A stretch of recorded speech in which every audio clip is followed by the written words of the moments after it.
सुप्रभात विद्यार्थियों। एमए पूर्वार्ध द्वितीय प्रश्न पत्र साहित्य शास्त्र की कक्षा में आपका स्वागत है।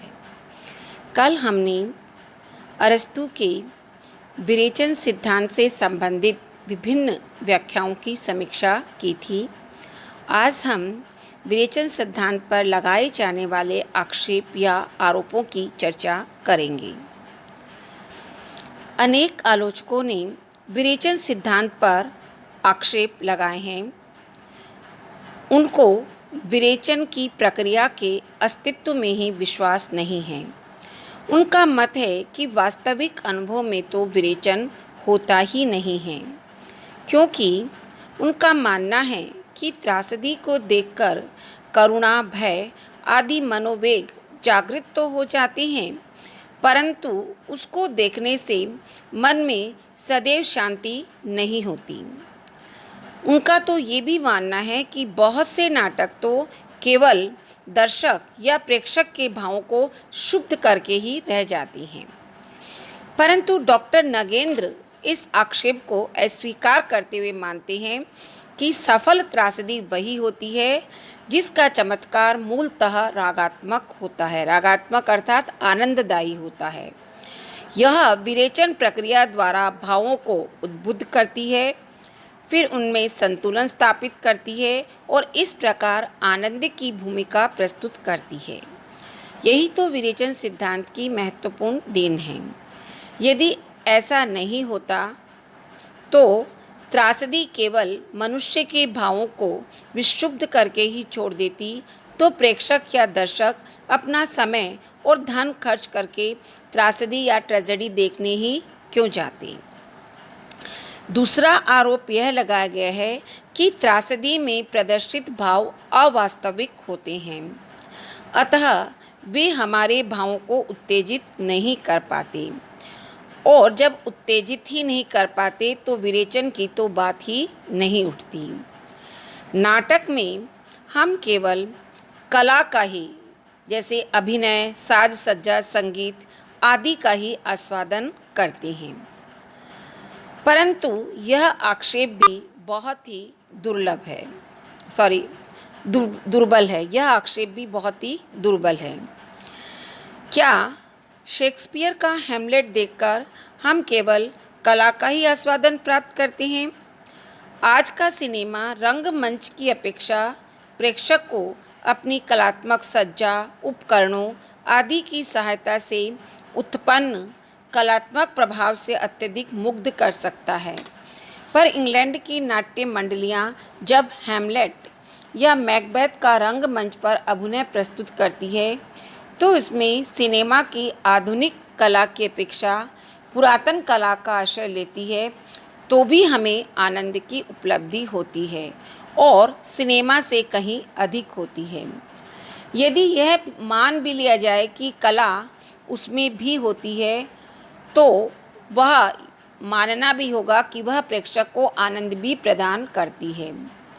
तो भी अनुभव यह बताता है कि हम हैमलेट या भारतेंदुकृत सत्य हरिश्चंद्र नाटक के दुखद प्रसंगों को देखकर रो पड़ते हैं, और यह भावों का उद्रेक निश्चय ही केवल कला चमत्कार के कारण नहीं होता, बल्कि रागात्मक प्रभाव के कारण होता है। जैसा कि पूर्व में भी हम कह चुके हैं कि विरेचन सिद्धांत का मनोवैज्ञानिक आधार भी यही है, जो कि अत्यंत पुष्ट है। इसके अलावा अरस्तु ने त्रासदी के नायक का विवेचन करते हुए कहा है कि वह न तो पूर्णतः साधु यानी भला आदमी होना चाहिए और न ही पूरा शैतान। परंतु अरस्तु का यह कथन भी उपयुक्त नहीं है। शेक्सपियर के नाटक मैकबेथ का नायक मैकबेथ पूरा शैतान है और अपने दुर्भाग्य के लिए स्वयं जिम्मेदार है। उधर शेक्सपियर के नाटक ओथेलो की डेस्डीमोना पूर्णतः भोली और निरपराध है और फिर भी कष्ट पाती है। इसी प्रकार से प्रोमीथियस अनबाउंड का प्रोमीथियस अपनी गलतियों के कारण नहीं बल्कि गुणों के कारण दुख पाता है। इस प्रकार से हम देखते हैं कि ये तीनों नाटक, यद्यपि ये सफल त्रासदी है, में अरस्तु का नायक संबंधी मत कहीं पर भी सही नहीं उतरता। इसका कारण यह है कि उसने अपने विरेचन सिद्धांत में त्रास और करुणा के भावों का उल्लेख तो किया है, परंतु प्रेम और शलाघा अर्थात प्रशंसा, एडमिरेशन नामक भावों को जगाने की बात नहीं कही। वस्तुतः व्यक्ति को सत्य आदि उदात्त भावों के लिए कष्ट पाते देखकर ही त्रासद प्रभाव उत्पन्न होता है। यही कारण है कि वीर परंतु दुष्ट व्यक्ति का पतन होता है, जैसे कि हैमलेट के मैकबेथ का, और वो हमारे हृदय में त्रासद प्रभाव भी उत्पन्न करता है, पर हम इसको प्रशंसा के भाव से देखते हैं। हमारे मन में उसके प्रति भी सहानुभूति जग सकती है। अतः अरस्तु ने प्रेम और प्रशंसा के भावों का अपने विरेचन सिद्धांत में उल्लेख न करके भूल की है, क्योंकि त्रासदी केवल करुणा और भय के भावों का ही परिष्कार नहीं करती, वरन वह अन्य अवांछित भावनाओं जैसे पाप, क्रोध, दुर्बलता, महत्वाकांक्षा आदि प्रबल मनोभावों की निस्सारता भी बताती है। त्रासदी लेखक उस जीवन को चित्रित करता है जिससे हम कम परिचित होते हैं, और इस प्रकार से वह हमारे ज्ञान को विस्तृत करता है। वह केवल जीवन के कुरूप और जघन्य स्वरूप को ही प्रस्तुत नहीं करता, अपितु गंभीर और सार्वभौमिक जीवन मूल्यों की झांकी भी प्रस्तुत करता है, और उन्हीं से जानकारी प्राप्त कर या उन्हीं से अवगत हो हम आनंद प्राप्त करते हैं। अगला आक्षेप यह है कि विरेचन से आनंद की प्राप्ति होती है, तो यह दुख से सुख, यह विरोधाभास है, क्योंकि त्रास और करुणा दोनों ही कटु भाव है। अरस्तु ने भी अपनी परिभाषा में बताया है कि दोनों ही दुखद अनुभूति के भेद हैं। त्रास कब उत्पन्न होता है? जब किसी निकट और घातक अनिष्ट से उत्पन्न हमें कोई कटु अनुभूति होती है, तो हमारे मन के भीतर त्रास या भय उत्पन्न होता है। और करुणा उस समय उत्पन्न होती है जब हम किसी निर्दोष व्यक्ति को अनिष्ट में पड़ा हुआ देखते हैं, जैसे कि सत्य हरिश्चंद्र नाटक में जब हम राजा हरिश्चंद्र और उनकी पत्नी शवैया को देखते हैं। त्रासदी में एक और हम निर्दोष व्यक्ति को कष्ट सहन करते हुए देखकर उसके प्रति करुणा से अभिभूत हो जाते हैं, और दूसरी ओर हम अपने प्रति भी शंकालु और भयाकुल हो उठते हैं कि कहीं ऐसा न हो कि ऐसी ही आपदा हम पर भी आन पड़े। तो इस प्रकार हम देखते हैं कि त्रासदी में त्रास और करुणा साथ साथ रहती हैं, परंतु त्रासदी का वातावरण इन भावों को वास्तविक जीवन के त्रास और करुणा के भावों से बिल्कुल भिन्न बना देता है, क्योंकि त्रासदी की जो करुणा है वो वास्तविक जीवन की करुणा से मूलतः भिन्न नहीं होती, क्योंकि नाटक में भी हम उस व्यक्ति के प्रति करुणा का अनुभव करते हैं जो निर्दोष है या आवश्यकता से अधिक कष्ट पाता है, पर त्रास के भाव में पर्याप्त परिवर्तन हो जाता है। वास्तविक जीवन में हम अपने ऊपर आने वाली दुर्घटना या आपदा से त्रस्त होते हैं, जबकि नाटक में त्रास कब उत्पन्न होता है? वह हमें अपने ऊपर आने वाली आपदा से नहीं, बल्कि नायक के ऊपर आने वाली आपदा से त्रास उत्पन्न होता है, और यह वास्तव में सहानुभूति से उत्पन्न होने वाला एक कंपन है जो अपने जैसे व्यक्ति को ही आपदग्रस्त देखकर उत्पन्न होता है। तो इस प्रकार से हम देखते हैं कि सादृश्य के कारण त्रासदी हम पर प्रभाव डालती है। प्रोफेसर ब्रूचर ने भी दुख से सुख अर्थात विरेचन में जो हमारे करुणा और त्रास के भाव है उनको उद्भुत किया जाता है और फिर उनका परिशमन हो जाता है। तो इस शांति के दो कारण बताए हैं प्रोफेसर बूचर ने। नंबर एक तो स्व की क्षुद्रता से मुक्ति और दूसरा कलात्मक प्रक्रिया। उनका कहना है कि प्रत्यक्ष जीवन में त्रास और करुणा दुखद अनुभूतियां हैं, पर त्रासदी में वे वैयक्तिक दंश से मुक्त होकर साधारणीकरण रूप में उपस्थित होती है। संकुचित स्वरूप में स्व जो है वो बहुत ही शुद्र और कटु भाव है, परंतु वही स्व विशाल और सुखद होता है जब वह साधारणीकृत हो जाता है। अपने जीवन में भावुक होना दोष है, परंतु ओथेलो के प्रति करुणा अनुभव करना अच्छा है। हैमलेट का दुख हमारा अपना संकुचित दुख नहीं है। उसके दुख को दुख देखकर हमारा हृदय दुख से अगर भर उठता है तो यह अधिक विस्तृत होता है। हमें विश्वास होने लगता है कि भय त्रास से भी अधिक श्रेष्ठ जीवन मूल्य है, और उस समय हम अपने स्व को भूलने लगते हैं। स्व का पास टूट जाता है, पास यानी बंधन टूट जाता है और आत्मा का विकास होने लगता है। प्रेक्षक नायक के साथ उसके माध्यम से मानव जाति के साथ तादात्म्य स्थापित कर लेता है, और इस प्रकार वह अपने संकीर्ण और तुच्छ स्व यानी दुखों को भूल जाता है। महान आपदाएं झेलते हुए नायक को देखकर वह सहानुभूतिपूर्ण उल्लास का अनुभव करता है। उसे ऐसा लगता है जैसे कि नायक नहीं बल्कि वह स्वयं ऊंचा उठ रहा है। इसी सुखद अनुभूति में ही त्रासदी का आनंद निहित है, क्योंकि नायक को जब हम ऊंचा उठते देखते हैं तो हमें ऐसा लगता है कि हम स्वयं जो है उस परिस्थिति में ऊंचे उठ रहे हैं, और इसी कारण इस सुखद अनुभूति में ही हमारी त्रासदी से आनंद प्राप्त होता है, क्योंकि इस स्थिति में व्यक्तिगत जीवन की जो त्रास और करुणा के भाव हैं वो नष्ट हो जाते हैं। प्रेक्षक एक उदात्त भावात्मक परितोष का अनुभव करता है, और इन भावों के साथ ही पीड़ा जो है वो तिरोहित हो जाती है।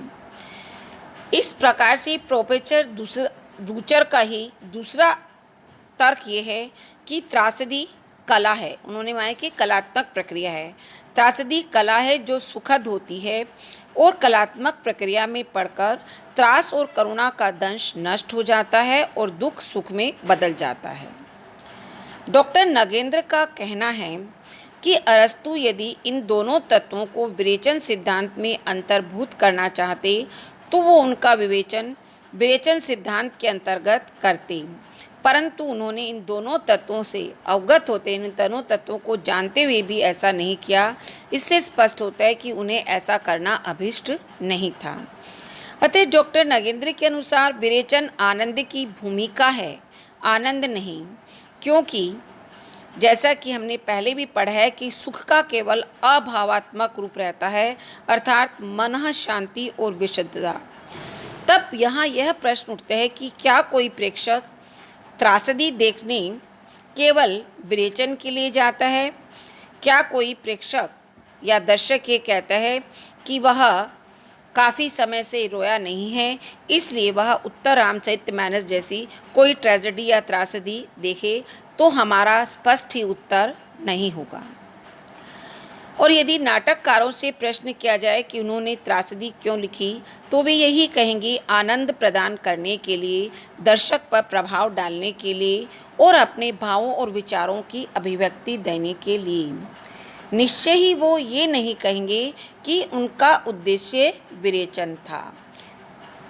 यह ठीक है कि त्रासदी पढ़ने या देखने के बाद प्रेक्षक मन की शांति का अनुभव करे, परंतु हमें ये ध्यान रखना चाहिए कि थिएटर या सिनेमा हॉल जो है अस्पताल नहीं है जहाँ भावुक व्यक्तियों का इलाज होता है। अतः त्रासदी का कार्य, जैसा कि अरस्तु की परिभाषा से भी स्पष्ट है, कि मात्र विवेचन नहीं है।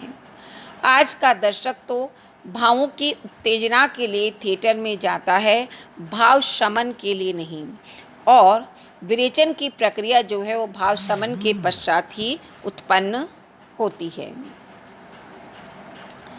तो प्रश्न यह उठता है कि काव्य रूप होने के कारण त्रासदी देखने से जीवन के गंभीर तथ्यों को समझने की शक्ति भी बढ़ती है और हमारी भावनाएं भी उदार बनती है। फिर अरस्तु ने अपनी परिभाषा में विरेचन को ही त्रासदी का एकमात्र कर्तव्य क्यों बताया? इसका उत्तर हम कह सकते हैं कि अपने युग विशेष में प्लेटो की जीवन दृष्टि के कारण, प्लेटो उनके गुरु थे, उनके समय के संत अक्सर भाव शमन पर बल देते थे, संयम और निवृत्ति को आवश्यक मानते थे। और प्लेटो ने काव्य पर यह भी आक्षेप लगाया था कि वह ऐसे भावों को पल्लवित और पुष्टित करता है जो कि अहितकर है, इसलिए वह श्रेयस्कर नहीं है। अरस्तु ने अपने गुरु प्लेटो की इसी बात का खंडन करने के लिए विरेचन पर बल दिया और कहा कि नाटक भावों को विकृत ही नहीं करता, वह मानव को पागल या उन्मत्त ही नहीं बनाता, वरन उसकी भावनाओं का विरेचन करता है, क्योंकि नाटक के द्वारा मानव के दबे हुए भाव समय समय पर अभिव्यक्त हो जाते हैं, जिससे कि वह अपने आप को स्वस्थ अनुभव करता है। अतः उसकी यह परिभाषा प्लेटो के आक्षेप का उत्तर है। अन्यत्र तो उन्होंने भी त्रासदी का उद्देश्य स्पष्ट शब्दों में आनंद प्रदान करना ही कहा है। इस प्रकार से निष्कर्ष रूप में हम कह सकते हैं कि विरेचन सिद्धांत की बहुत सारी सीमाएं हैं, परंतु इन सब के पश्चात भी वह काव्य शास्त्र को अरस्तु की महत्वपूर्ण देन है। इसके द्वारा अरस्तु ने न केवल प्लेटो के काव्य पर लगाए गए आक्षेपों का उत्तर दिया, काव्य की महत्ता स्थापित की, बल्कि काव्य की महत्ता स्थापित की और त्रासदी के प्रभाव को भी उन्होंने गौरवपूर्ण बनाया।